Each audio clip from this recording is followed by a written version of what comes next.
tolo basiko ba biloko za livré. Les pasteurs mukuna combat quel combat? Ce que tolo ba biloko musa livré était non. Nazo ko kota mama politique parce que je suis pas un politicien. Un politicien. Donc mukuna reste mukuna parce que il est mukuna. Mukuna bani ko zala mukuna parti à PPD, mukuna bani ko zala mukuna avant PPD ya. Ngana bi mukuna tangu nanu mubutu za ko exister. Donc mukuna bani mbongo lelo te. Na ba bilo musuto ke. Tout le monde ngasa mena sekate. Via mukuna pe na yedi amote. Mais tu yoka ta bazo so retour à la parole. Qui était là cette époque là pour contredire mukuna? Tant bazo so retour à la parole. Mukuna mukuna. Qu'est-ce que mukuna combat? Qu'est-ce que nous combattons? Moi je connais cet axe. Tant que vous êtes un hôtel, c'est pas bien ça on a makasi, c'est tout qui ba longola ke bilema na makasi. Ba kate ke supément na makasi. Non. Tout ce que vous avez parti moko boye. Tout que nous tout longono bonza be tout que normal. Ndeka ba sena nga ba vana mamoko ngana se longo bilamba. Allez, on a banni musaye pas autant pour na pasteur. Non. Kata kata bao bao bao Fire Moto TV. Kata kata bao bao oh Fire Moto TV. Kata kata bao bao bao bao Fire Moto TV kata baoba. Fire Moto TV chaîne ya solo. Fire Moto TV veut dire chaîne ya moto ya kosakanate. Ah ba théâtre kitoko ba film kitoko ba émission kitoko ba mamutu ya kitoko ah na Fire Moto TV. Fire Moto TV to s'abonner massivement ah na Fire Moto TV okozwa ngai artiste na bino lienda li sofote bosonja bolingo la misamba pana lundi nyamazamba sila kaso monte Fire Moto TV monte ziki baziki ana Fire Moto TV chaîne à l'icône robeza tenga na bino boucle. Bonjour et bonsoir chers internautes de partout. Selon heure au bozo landabiso, eza chaîne nabino préférée Fire Moto TV, l'émission nabino socio-culturelle Kin Vérité. Kin Vérité présentée par votre humble chroniqueur Gilles Vamassiantima, mais c'est le noir Simiti Sanvol El Balthazar. Kin Vérité, c'est une émission au Tolobela Rabino, juste la vérité où il s'est passé dans la ville, province, et à Kinshasa, paix à travers la République démocratique du Congo. Kin Vérité à l'élo, tu quittes une église fait de l'éternel, il y a pasteur Faustin Longelo. Tu reçois tant qu'on entretenir, on a pasteur Faustin Longelo, tu connais l'actualité récente où ils ont les Canaville, province à Kinshasa. Et bonjour pasteur Faustin Longelo. Bonjour, monsieur le journaliste. Pasteur, tu as qui juste parce que tu as une question à poser, vu réalité où ils se passé dans Mokanabiso RDC. Première question, pasteur, tant que Moussali Nanzambe, lecture ni nos sala na maladie où tu bengi COVID-19, maladie où ils sala ravage, où ils boma à travers le monde, tant que l'homme de Dieu, lecture nini au sala la biso là-dessus. Bon, tout d'abord, on remercie Nzambe pour appeler ce makoki à écouter dans journal Elo. On remercie encore Nzambe pour la circonstance, pour la disposition Nzambe à se disposer Lelo pour la biso. On remercie encore Nzambe pour écouter encore Nabino pour passer dans kati à etando oike. Concernant maladie babengi COVID-19. Oui, COVID-19. Binonde badboso tsa bakombango ka pona ngai pena bakombango pena nous coming parce que ce que je sais c'est que c'est le nom oui au sala que sona zangi kombona nde naza par terre. Bon, pona COVID-19 na kolo belongo sur les aspects nyonso. Mais na ngina zomingi aspect moko spirituel. Parce que babengi une pandémie. Pandémie cela veut dire que c'est une maladie sur les yeux ils ont pardonné. Et derrière cette maladie, c'est la mort. Alors, juste à preuve du contraire que l'humanité tout entière est à par terre. Les grands commerçants, l'armée, la police, le gouvernement, la présence tout entière, partout, même dans le monde du sport, tout est par terre à cause du coronavirus. Alors, parce que je dois parler tant que nomme de Dieu pour sauver l'humanité.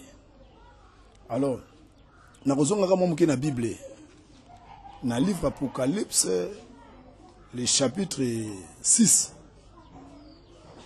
à partir du verset 8, Si on est dans le verset 7, si dans 8, vous comprenez ce qui se passe dans le temps présent. Bon, le dit, quand il ouvrit le 4e sceau, je suis dans le 4e sceau,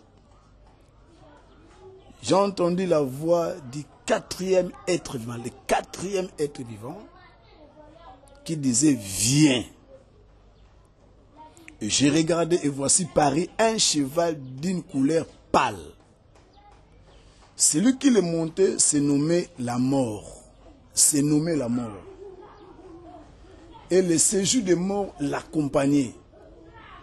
Le pouvoir leur fut donné sur les quarts de la terre, pas tout entier de la terre, mais les quarts de la terre, pour faire périr les hommes par l'épée, par la famine, par la mortalité et par les bêtes sauvages et de la terre.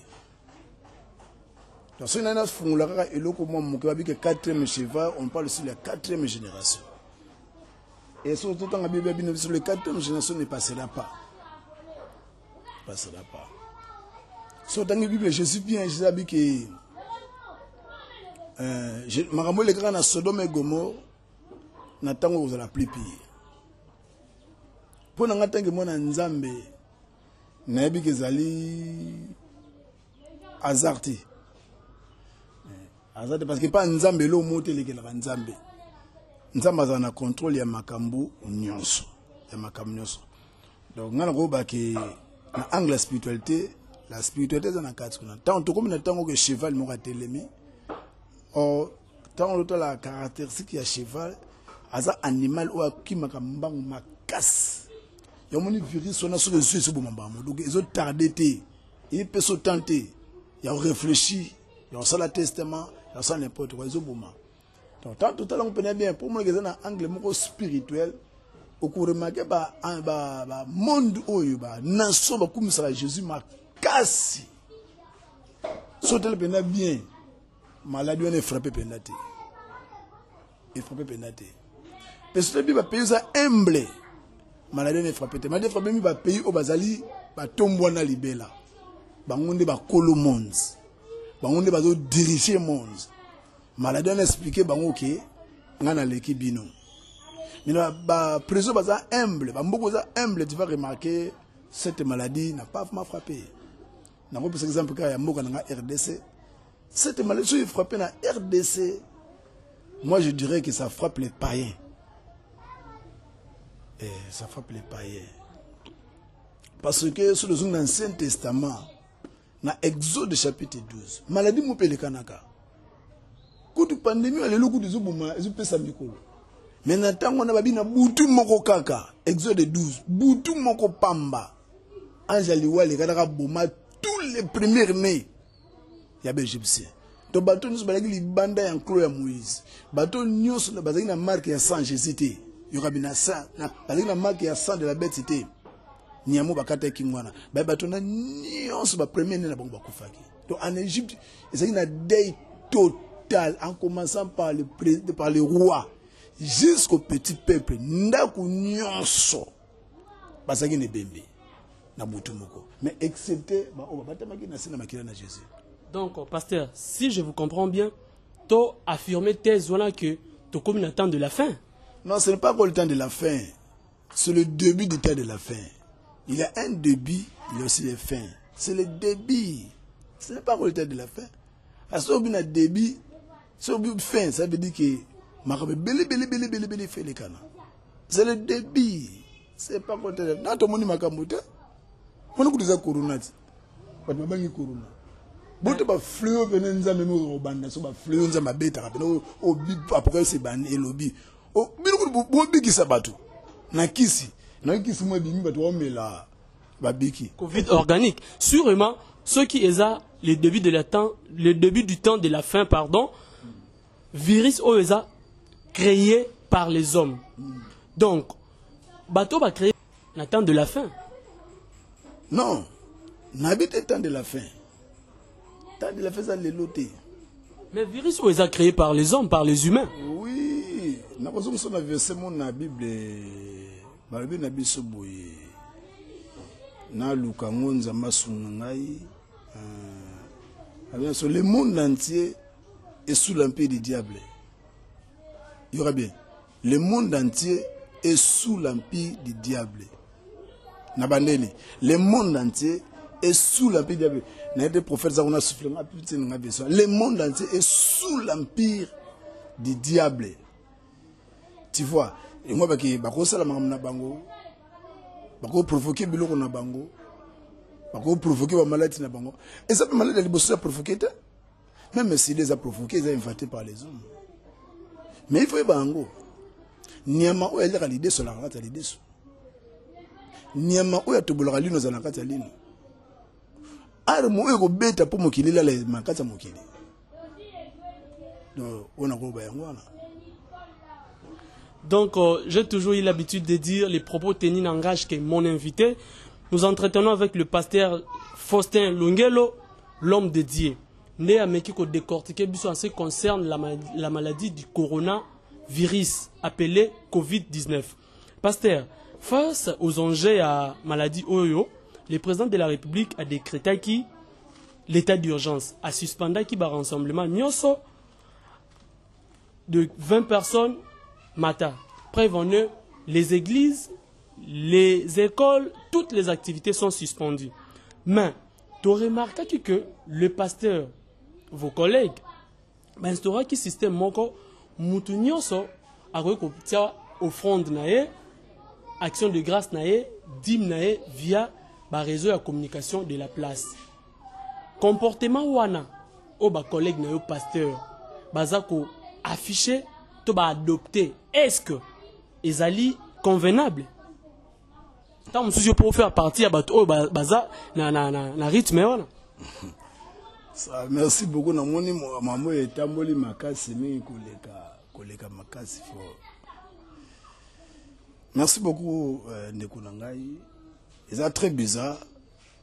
Mais na habité par quelle intention oyo ezolo ba mana bato. Bible le but, il y aura des magoumens dans le but. Surtout qu'une église, qu'on ne m'a beaucoup pas mbatté. Babi bien. Qui n'est pas nganza, mais qui n'est pas église, qu'on ne m'a beaucoup pas mbatté. Ce que m'da samedi nandako. Aye pas nganza mette, a samedi nandako. Les autres dépendent de naïe mukunde, n'a samedi nandako. S'il va venir dans l'église, il apporte son offrande. Maintenant, va passer, moussa, va MPSAT. Bazaba MPSAT. Bazaba Orange Money. Orange Money.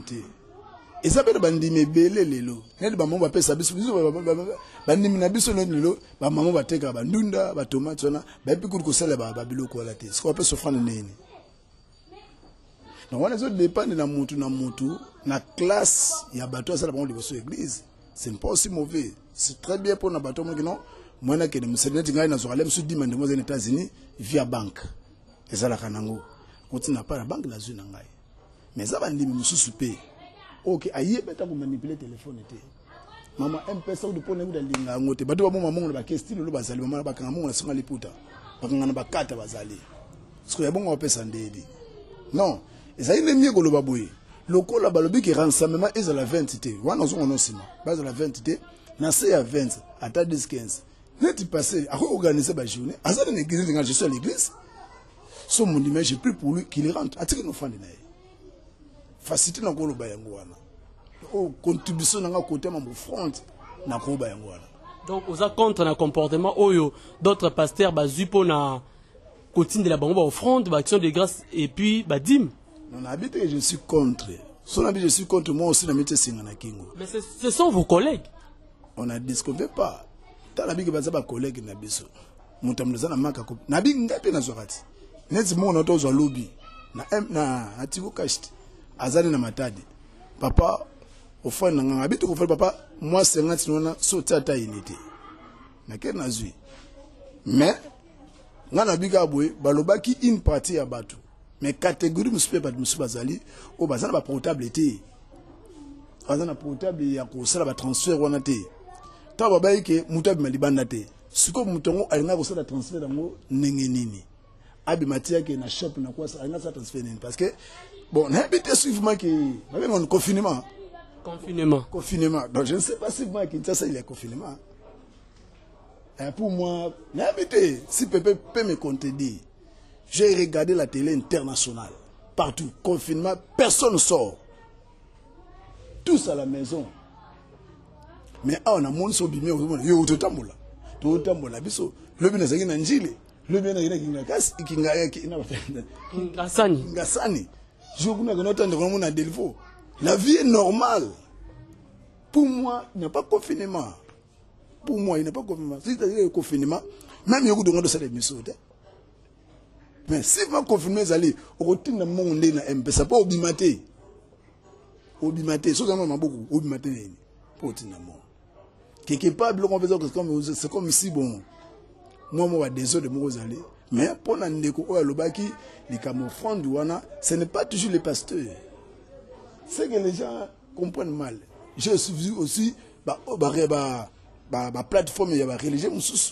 Dans la dame, on a été continuer. Ce n'est pas juste l'église de réveil. Ce n'est pas juste l'église de réveil. Donc, comportement normal. Non, tout ce qui est sens, c'est normal. Pourquoi je connais ça ma bé? Eux, en a bis de Kansaka ma bé.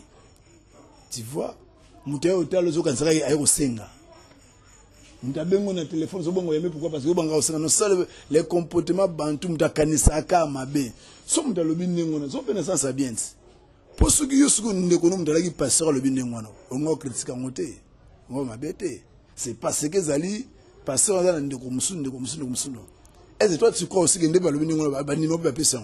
Ba so pe mongo ba banimo. Banimo so pe mongo. Toi, tu crois que les PCP n'est qu'à le bon PCP. C'est rien que pour faciliter la personne, à la bonne volonté, passer dans la télévision, ça va, le coin n'a pas mon ami, je fais quelque chose. Je ne suis pas vraiment dans la négativité, mais négativité, dans le côté, bah 2 minutes, bah tout, bah ça, ma coquille, on a été au salaire, transfert, on a dit. Alors, vous allez me soutenir 1000 francs. Si on a transféré 1000 francs, vous avez combien qu'on a? Bah toi, on va organiser, bah tant. Parce que dans l'église, dans la poste, non, bah, que lieu de culte, bah, on organise ce c'est le manon. Bah, pourquoi je suis à l'église, je reçois les gens de Nayami, lobby, Nayamagi Moutoumora Belakia, j'ai prié pour lui. Église Eko Kangamate, bah, bien que bah, qui va rassembler bah, 20 personnes, bah, 30 personnes, au-delà de Ndemabé. Mais quarantaine, ils allaient te couper à 10 personnes. On décortique aussi mal les discours de notre président, que j'aime beaucoup. Bah, décortiquons mal. À partir de 20, vous pouvez se réunir à partir de 10.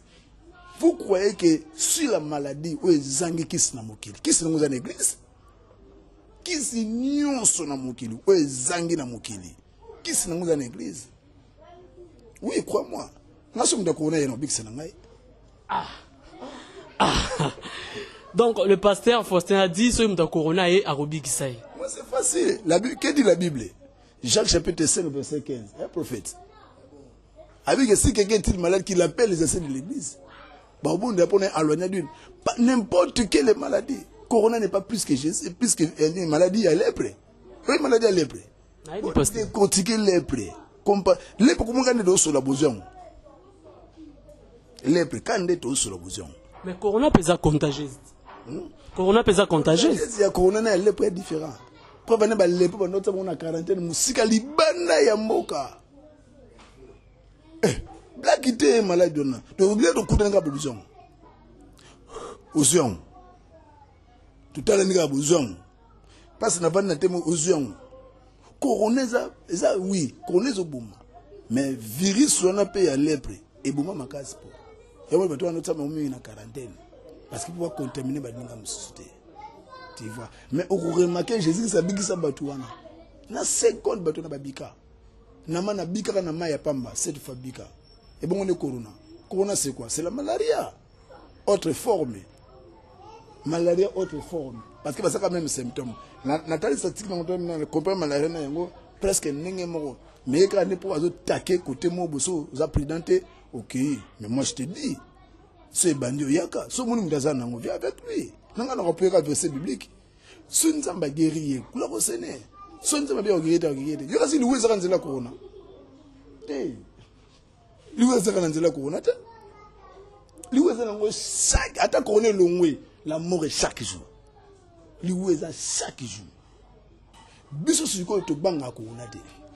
biso basala nzambe tobanga nde liwa oyo mutu azangi Jésus wandi fo liwa kozanga Jésus eza plus que corona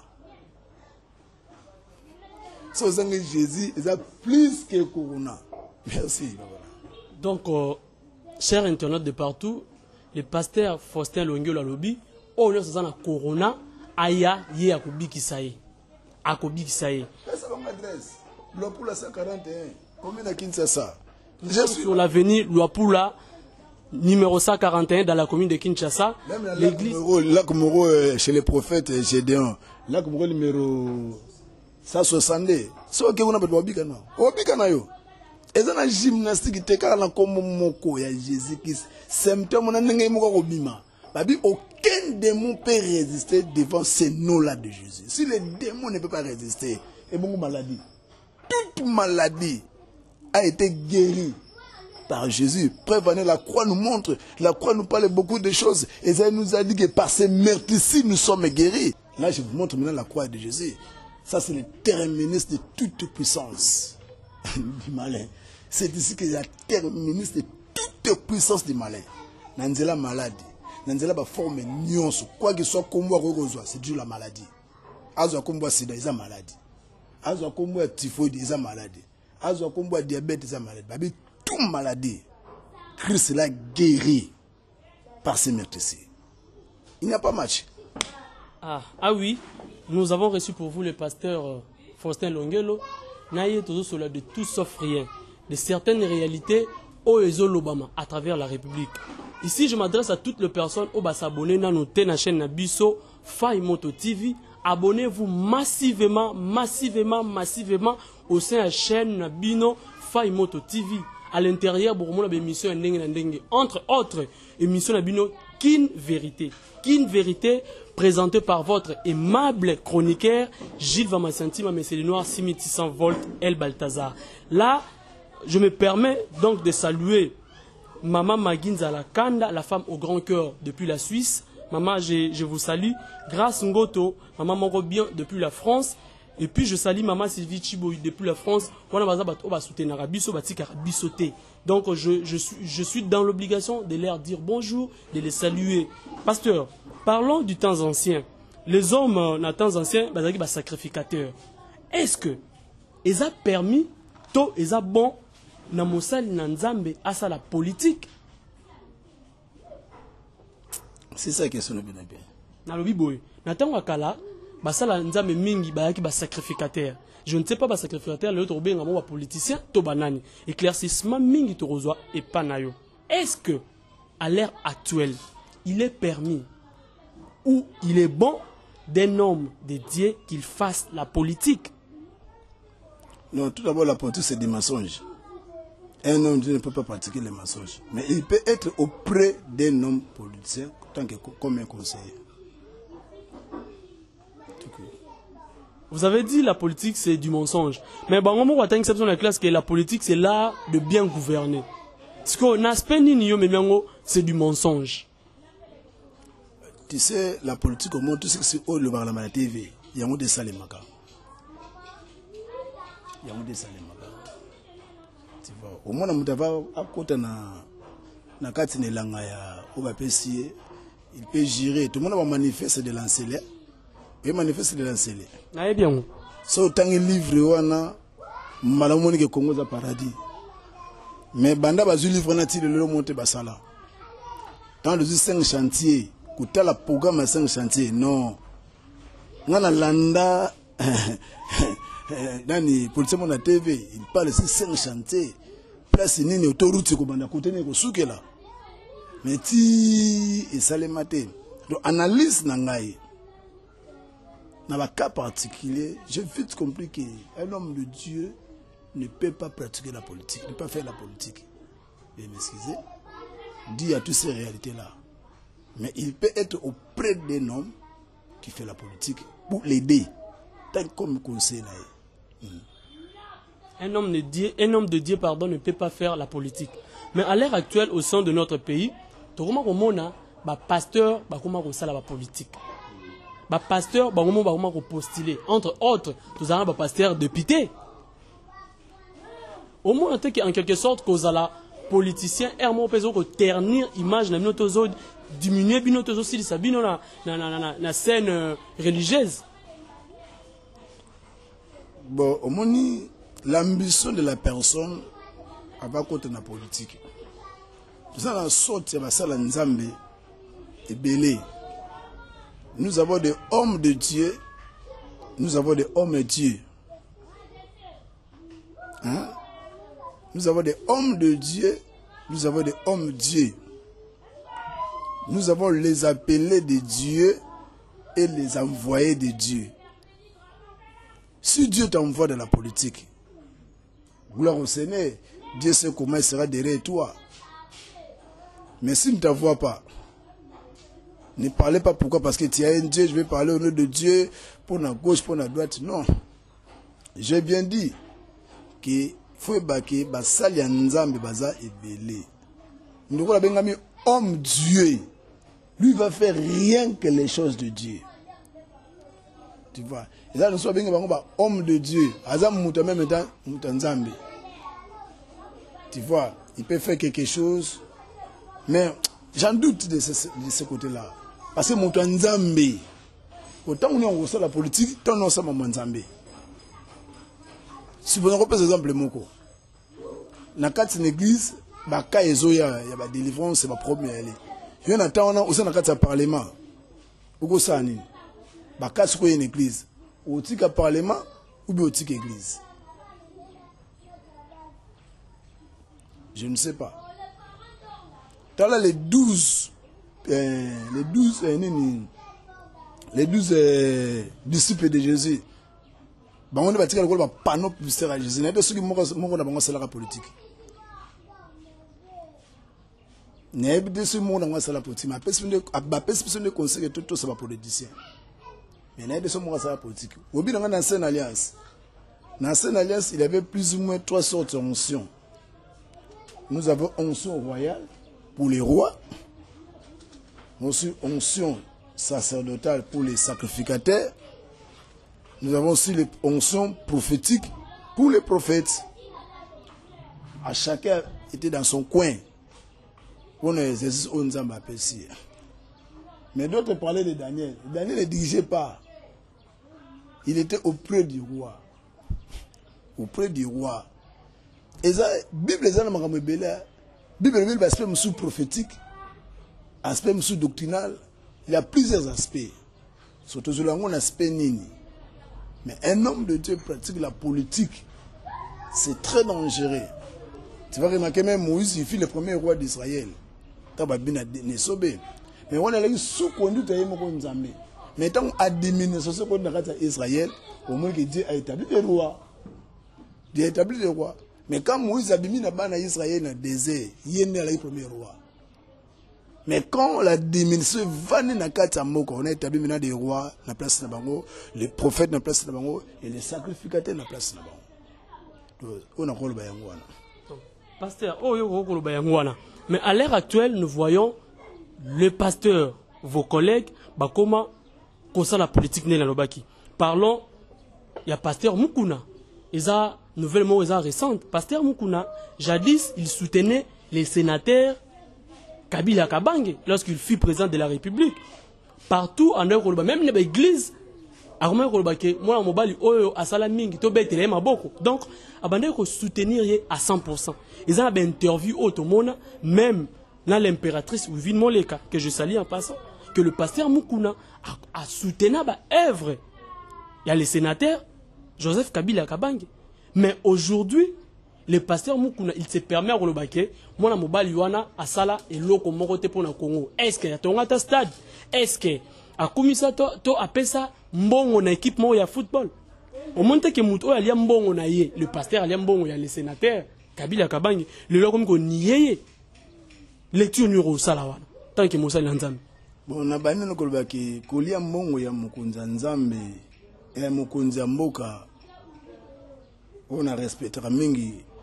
À l'époque, les raïs, on a bien que président Bajen, après il va le baraboué. Moi, je ne suis pas le membre de PPRD. Je ne suis pas PPRD. Mais je soutiens Kabila. Au retour de ma poignée. Pour la ligne. na trouva kati na cerveau na aza na grandeur moko impossible. Aza na grandeur moko impossible. Donc oti lelo na lukanza pesa ngai cerveau wana. Parce que il a azu batu. Avute bango na masama kuna. Batu batamona Mobutu. Ex président. Batu batamona papa na moko. Batu batamona Tshisekedi. Na sangisa bango nyoso sika moko. Et bato bakolo bali bosonete. C'est ça la force d'une personne. Donc na sepelaka na makasi kotoana. Na passé mokuna, vraiment c'est un homme que je respecte beaucoup. Azali bato basali ba fierté ya mboka o na makambo nzambe d'une manière ou d'une autre. Sur que la communauté ACK, ça pas la communauté Zolongo la Congo quand même soni. Na makambo belé. Asenika zara na Congo te, kala Kinshasa te. La CK est presque partout. Alors, dit à Golbake, Motanzambe lokola mukuna, parce que mukuna, kulia mbongo président, n'a pas nous aller mon nengeni, beaucoup plus on va expliquer non, na nengeni na leliam. Mais il a été soutenu na FCC, disons PPRD, bah soutenu na ba œuvre na e. Net œuvre net nini. Mais azo kanya kata, azo kanya ka PPRD, parce que ozo sala semblant to ozo lingate ko takine to ko attaquer mutu na yo. Une personne qui réfléchit et tu es devant une personne qui défend une génération qui ne peut jamais faire passer les mensonges. Pasteur, yo o éviter que PPRD, le pouvoir, ton régime et le sénateur Kabila, ils ont un pasteur nous na poche na yo. Net pasteur ni. Basé belé. Natangi le pasteur Mukuna. Ah. Azangi na poste ni. À cause on a posté mais à quoi pour la membre influent quand il y a parti ou non? Influencer que net nani. Mukuna influencer net nani. Obino moni que Mukuna bi mais azo influencer mutu pour na Kabila. Papa ça ba ko. O Kabila mutu ba Kabila kai. Mais c'est des choses. Ça on a une question. Influencer net nani. Pasteur Faustin, ma question est ma réponse est yo. Yo on a droit par politesse de répliquer la question. On place à mettre dans Jésus. J'ai pas vu Jésus qui s'annonce sa question la question. Là tu une question te mais la répondre yo.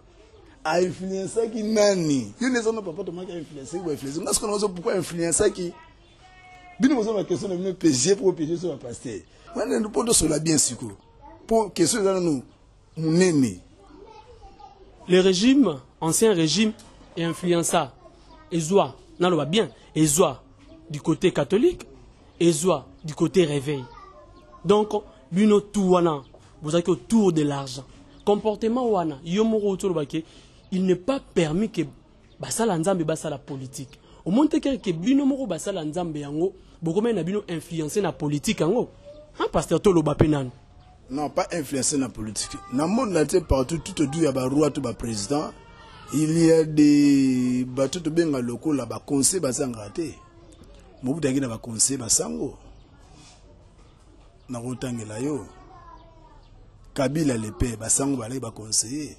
Tokolo basiko yo o tuko la siko na maison civile. Sangoti. Yebe sozo liambong. Te asa musana nazo futama. Tu vois, tout autour il y a ba président, bazana bateau bazana pemé na bango. Ou ba pesa bango ba conseil, ce n'est pas mauvais. Tu vois, na sens on a kolobele ngwana. On peut dire baza ba ennemi église té. Baza ba ennemi ba pasteur té. Mais bazali bateau OK, biso na pasteur to na ko porter bango ba 1+ pour l'avancement en mboka. C'est seulement que muku na pas aki pemé na bango pour l'aider pour l'avancement en mboka. C'était ça. Ah oui, le pasteur Faustin Longuel oiseau décortiquer raison la vérité. Qu'une vérité émission na bino to bino juste kaka ba vérité. La vérité, nous avançons et nous arrivons lentement vers la fin. Je me permets donc de saluer papa Mathieu Nzalakanda depuis la Suisse. Un bon papa ou à soutenara émission Qu'une vérité. Donc je le salue papa Mathieu Nzalakanda depuis la Suisse, je vous salue. Je salue Cordon Laudry et Bonda. Cordon Laudry et Bonda, je te salue. Les comptables Joël Kavewa. Les jeunes comptables, donc je te salue. Mon ami personnel, parent français, Garing Izoulou depuis la France, big up à toi. Pasteur, après le musicien, les comédiens, les politiciens, les pasteurs. Aujourd'hui, ce sont les pasteurs. Oyo ba commis à la une. Donc, la sextape, la vidéo, vidéo pornographique. Tout le monde a qui, pasteur Moïse Mbiye, va publier qui, tout le monde a qui va vidéo. Et aujourd'hui, la semaine passée, tout le monde a qui vidéo, il y a le pasteur Mukuna. Quelle lecture faites-vous tant que l'homme de Dieu? Bon, et là, vous allez à solo et banaga. Est-ce que vous avez le kuta? Et là, vous allez à le kuta et bana. N'a pas il y a mon frère que je lui passais, que je suis de loin, mon frère Mbiye. Oui, bien, vous allez à solo, tu as un impact, il y a solide dans ce moment. Et après, cela passe Mbiye sous cap. Oh, bouillé, oh, et après. Ouais, bien, partie de la vidéo sur le terrain, concernant Vina et Moko, concernant l'église et concernant les autres. N'a pas bête sur le solon. Et mensonge, et ce qu'on a katikati. Mais vérité n'est de triomphe. Si c'était vrai que Mbi, c'est la bousso bawana. Je ne sais pas. Je ne sais pas. N'est-il l'eau? Au problème, on l'a tambi. Mais tout le monde a une vidéo, t'es pasteur. Je peux te dire. Nous sommes sans ignorer, tout le monde a une vidéo et tambola. Oui. La vidéo est tambola. Il y en a vu qu'à Siboué. N'a pas de quota. N'a pas neuf ma vidéo parce que je ne suis pas amoureux et habitué à regarder la vidéo. Ngaï. N'a pas de naming. Force n'angaï c'est la lecture. N'a pas le monde de judo lolo et ça pour camoufler bateau pour bébé ça dans la vidéo. Non pas par exemple ça fait 4 jours dans la lia. Non semble là. Maman moko na Miami a bengi ngai. Papa tala likolo comme rouge na Miami. Likolo makile bimi likolo. Na kati na benga en na mini musoza kata Miami. Abi na ngai banda bota matilo za na Miami atikalo mona bika. Ngabiso abi e salemité. Mais voilà c'est une image ko likolo rouge. Les data lelo. Boba ginin tongo etanate. Totanité monté. Quelque part, Moutou Azapé Moutou, l'homme peut tomber. Est-ce que es-tu le juge pour juger un ouin de Dieu? Qui t'a établi juge pour juger un ouin qui est tombé? Bah, qui n'a moi si mon gros fragant de lit, du bossa Jésus. Ça tali bangoti bien. Yo ka n'enga bibelu bien. Si n'enga bazo kanga moi suana, pour baya ku bete mabanga, bazo sala mabete, bazo sala mibeko. Na moi sona yé moko bikende ba ok na ngaboye ah ba ko kusamebeko na Jésus ta mo ngwazo ino ba ko kusamebeko. Mais quel était maintenant le rôle de Jésus?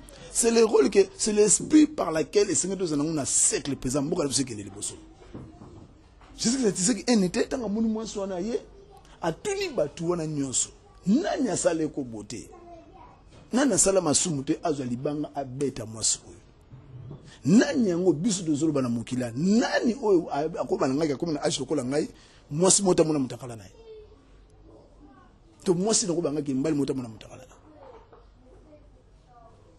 c'est rien là tu es memini na kati ya société au moins en quelque sorte pasteur ba genre ba vidéo on a to ba vie au bino menaka vous êtes des hommes de Dieu ba vie au biso menaka quelle vie mais ba vie ba homme de Dieu ba zo mener entre autres vie impudicité n'est-ce pas que bino beauté arabi so to za ba impudicité tout ça l'impudicité té mais bino moko bozana ba vie wana. Ici je réponds maintenant à mes sœurs.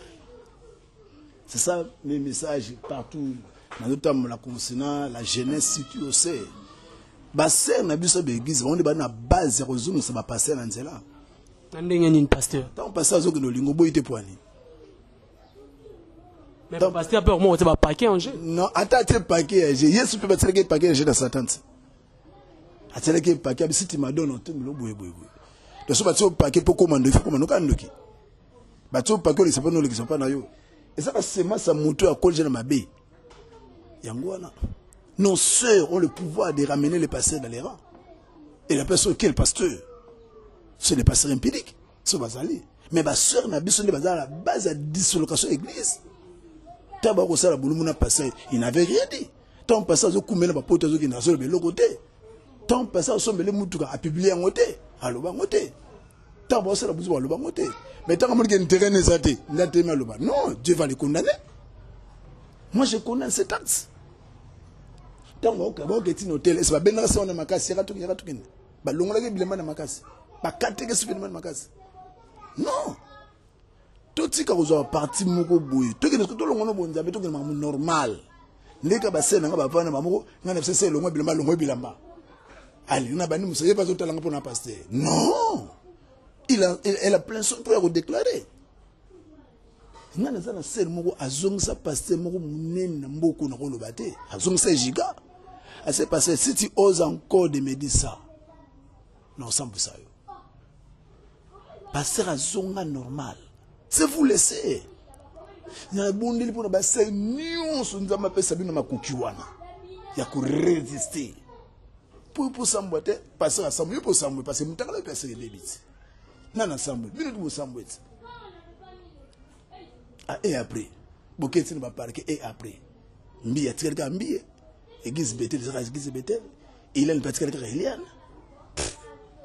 Vous n'avez pas passé à Moukouna, pas tiré à passer à Moukouna. Non, il faut tout le basco babelo que vous allez faire. Les pasteurs Moukouna combat quel combat? Ce que tout le babelo comme ça, la vérité. N'azon pas compter mon politique parce que je suis pas un politicien. Un politicien. Donc Moukouna reste Moukouna parce qu'il est Moukouna. Moukouna bani kozala Moukouna parti à PPD, Moukouna bani kozala Moukouna avant PPD. Ngana bi Moukouna tant on mo butu za ko exister. Donc Moukouna bani mbongo leloté.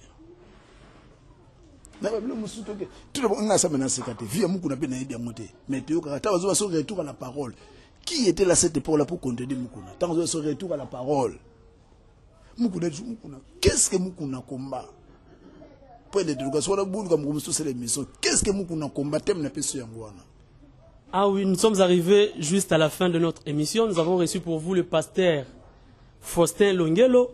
Il nous a laissé une question. Qu'est-ce que le pasteur Moukouna combat? Donc, qu'une vérité comme c'est une c'est comme c'est une émission socio-culturelle, autre bien juste la vérité, nous allons revenir pour développer ce sujet. Qu'est-ce que le pasteur Moukouna combat? Un mot de la fin, pasteur. Non, un mot de la fin, je vous encourage. Et je dis félicitations, tant que des jeunes, au lieu de Kosimbalichet ou Kokata Batou, vous en avez posé des informations à la longue et à la profondeur. Nabi, merci. Et dans le lobby, on a su pour le peuple congolais. Kouyamba, biyamba, yambate, kapo, olinga mutute. Voilà, l'inga prophète, j'ai honte. Allez, ce que le prophète de la Sagima, ben malamoko nga na tomboli yango. Non, ti. Attends la linga, attends information yé, faut na vérifier formation. Ce qu'on a continué dans l'église du Seigneur. L'église à Congo, boti ko za la diviser. Boti ko za la te nga na za pour monter église, nga za monter parce que biso nyonso. Tout ça mais la Bible moko. Tu vois, c'est un seul Jésus. Crois moko, même foi, même baptême. Pourquoi pourquoi devant le Seigneur, bisoni soit nenge moko. Les autres dépendent quand ba mission nzamba pesi mutu na mutu. Mutu muso pesi missionnaire à ton église, mutu muso à ton église. Pour moi, avant de Jésus avant de ko yambali kambo na kati ya mboka oyo, même pour na président kala, même pour na président sika, même pour na basala nzambe, même pour na un journaliste, même pour na un comédien, il faut vérifier tout d'abord l'information avant de commenter. Que Dieu vous bénisse au nom du Seigneur Jésus-Christ. Merci beaucoup, nous sommes arrivés à la fin de notre émission. Permettez-moi de saluer toutes les personnes de bonne foi qui nous soutiennent de près comme de loin. Là, je salue Maman Maguinza Lakanda, la femme au grand cœur depuis la Suisse. Je salue Grace Ngoto depuis la France, Maman Sylvie Chibouy depuis la France, Tantine Belvin Sebani depuis le Canada, je te salue Tantine. Maman Esther Chantal Lukao, je te dis bonjour depuis la France. Ingénieur Kennedy Katoulouche depuis l'Afrique du Sud. Papa Mathieu Nzalakanda, Suisse, je vous salue papa. Et comptable Joël Cavia, je vous salue toute la famille Massiantima, je vous salue. Je salue Cordon Lotri et Bonda, je salue mon ami Garingizulu. Là, je vois ma petite sœur Raïssa, je salue Belinda, je salue le prophète Gédéon, je salue derrière la caméra, petit mais costaud. Là, je vois Jojo, je te salue. Toutes les personnes qui veulent me contacter, mon numéro est plus 243 89 71 94 910. Plus 243 89 71 94 910. C'est le même numéro que j'utilise pour mon WhatsApp. Donc, appelez-moi s'il y a des suggestions, il y a des remarques, appelez-moi. Tout être humain a toujours eu des imperfections. Donc, pour aujourd'hui, nous sommes arrivés à la fin. À la prochaine. Bye.